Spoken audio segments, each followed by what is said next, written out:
Welcome to Pathways to Success at PGCC. And now here's your host, Professor G.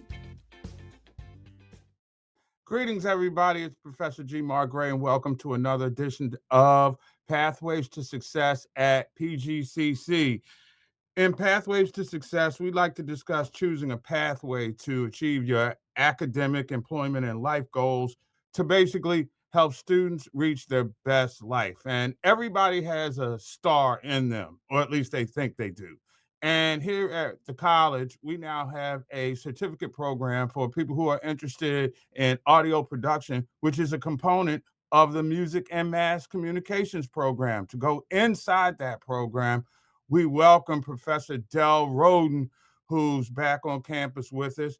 And we also want to welcome Professor Keith Umbach, who joins us right now. And it's interesting to note because Professor Umbach, you're the music guy, the creator of the sound.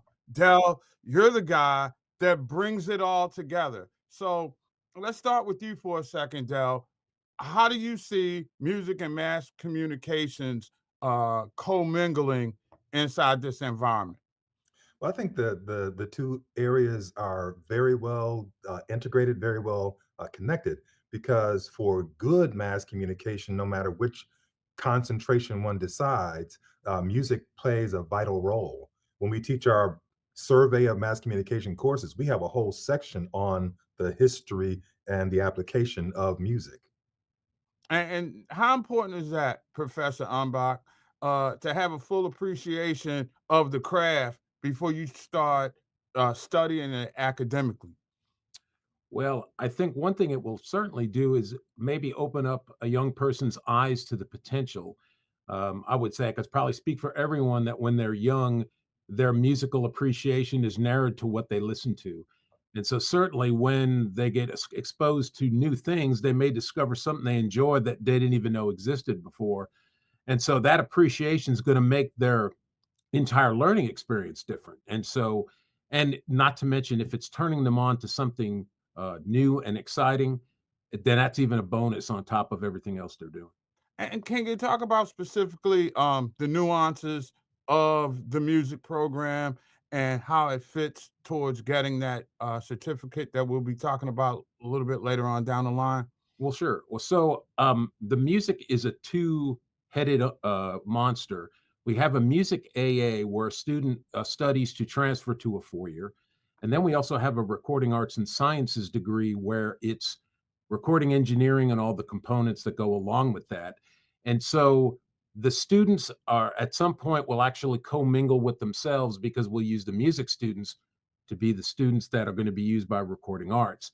And then what Professor Rhoden's program, it's going to kind of branch out into the same thing. In fact, I have some mass comm students that take some of our courses to further whatever areas they're more interested in studying. And so, again, I don't know that there's anything that you can pass up on anytime you can expose anybody. Forget, I'm learning all the time. So for a student, anytime they can be exposed to something new or different that's going to enhance their whole experience, then they should go for it. Okay, I'm gonna put this out there for both of you. I'm that guy, let's say, who's a successful person in another career, but I have a hobby that involves music or audio production. Maybe it's a podcast, maybe it's independent production, voiceovers and things like that. Can you walk me through a pathway that would help that person who's already successful but has a hobby, but then turns that into another side stream of income? Del, let's throw that up to you first. Okay, so just like the music program, we have this two-headed monster as well, and one of them is the AA for mass communication. But what a lot of students are doing right now is they're taking our certificate program. And with the certificate program, students can focus on one of two areas. They can focus on video production or audio production.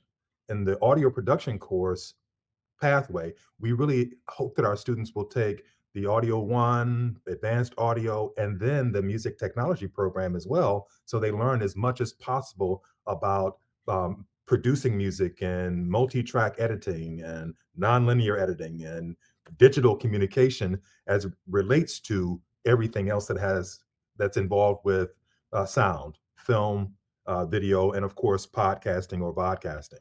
Well, and let's talk about that for a second, because everybody these days is really going back and adding extra skills in order to quote secure the bag.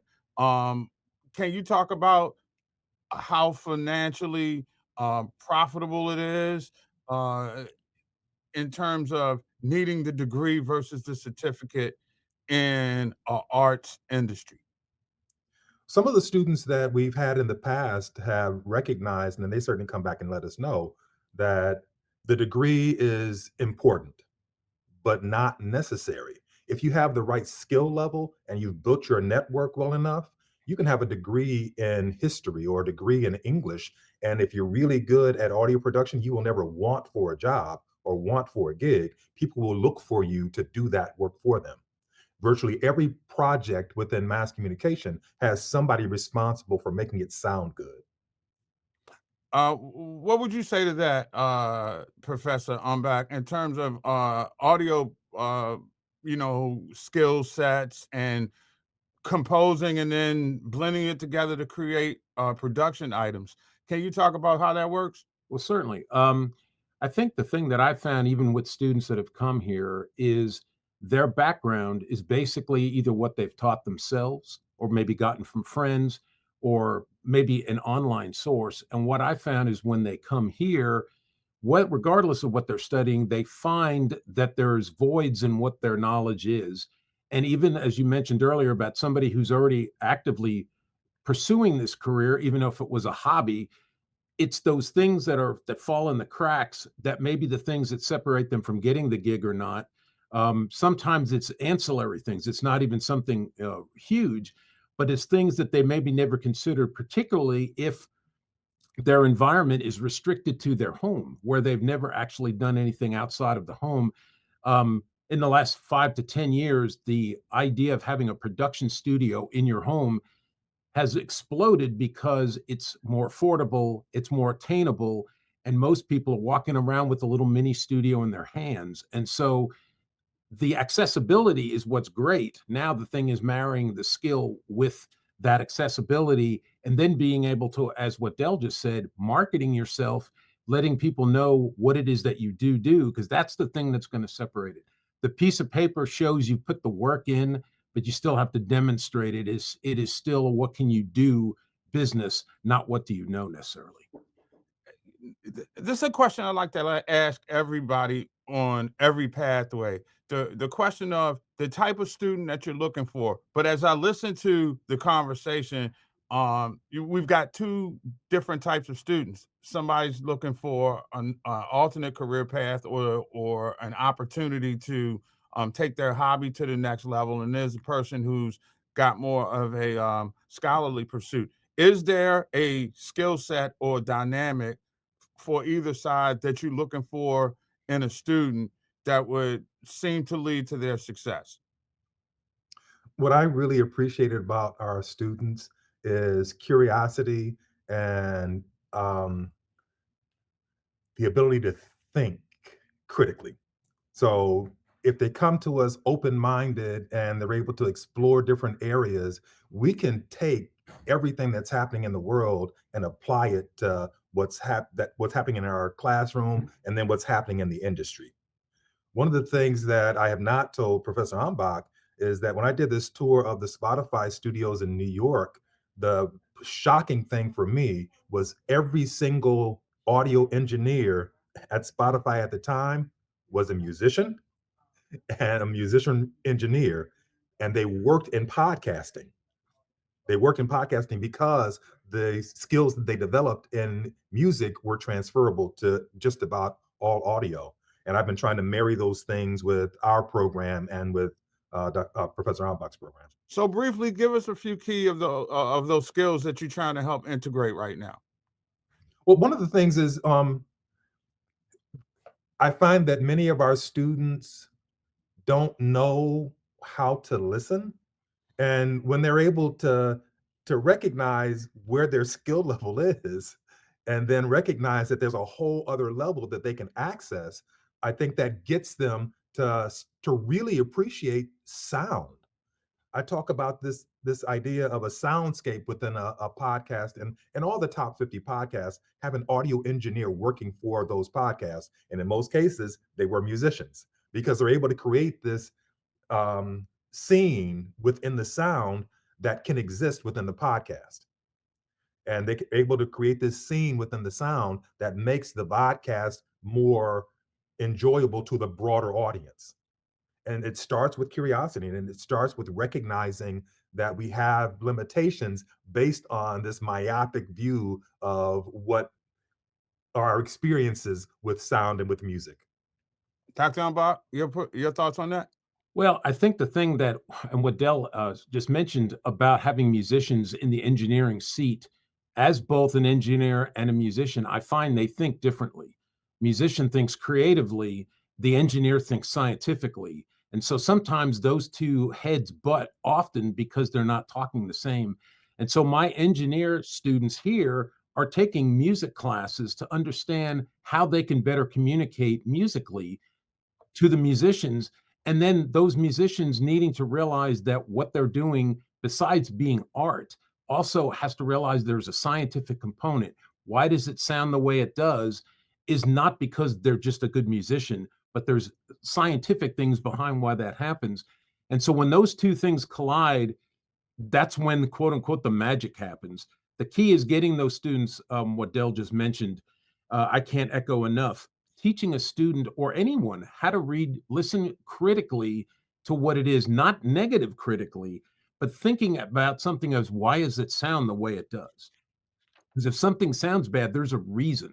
And so, can you find that reason and then make it better, fix that? And so, to me, that just echoes what also I say students, we all strive for that. I mean, I mentioned to my students, I said, do you guys realize that the music you listen to today is nothing like what it sounded like in the studio?